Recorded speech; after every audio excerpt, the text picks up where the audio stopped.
lexim nga veprat e apostujve.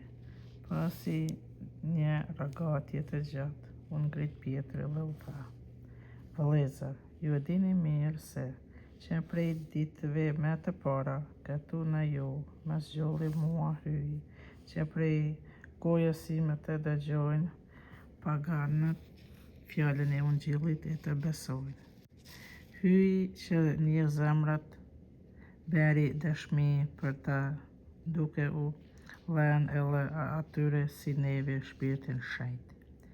Ai pra nuk beri kurfar dallimi midis nesh e atyre me anë të fesë i pastroi zemrat e tyre. Atëherë përse po e sprovoni hyjin, duke u vënë nxënësave në qafë zgjedhjen, të cilën as etëritan as neve nuk mund e mbartëm. E në fund ne besojmë se shëlbohemi pikërisht sikur se edhe ata në saje të hirit të Jezusit Zot.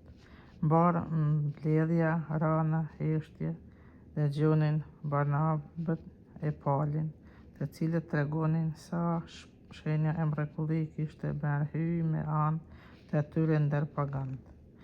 Kur ata hishtën, fjalën e mori Jakubi e tha: Me dëgjoni, vëllezër, Simoni shpjegoi se si hyi që në fillim u kujdesua të përfundoi prej paganëve një popull për emër të vet.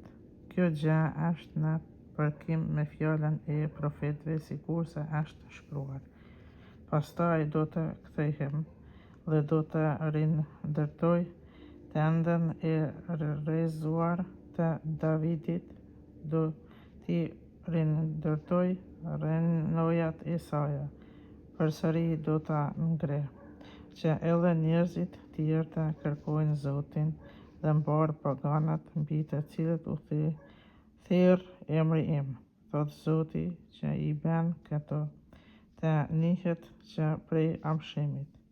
Prandaj unë mendoj se nuk është mirë që të mërzisim ata që kthehen prej paganizmit ka hyj, por t'u porositur të ruhen prej mishit të flijuar i ujve, prej frikështisë, prej mishit të kafshëve së furur, apo të mbytur në ujë e prej gjakut, sepse Mojsiu ka që prej kërkove me të lashta në çdo qytet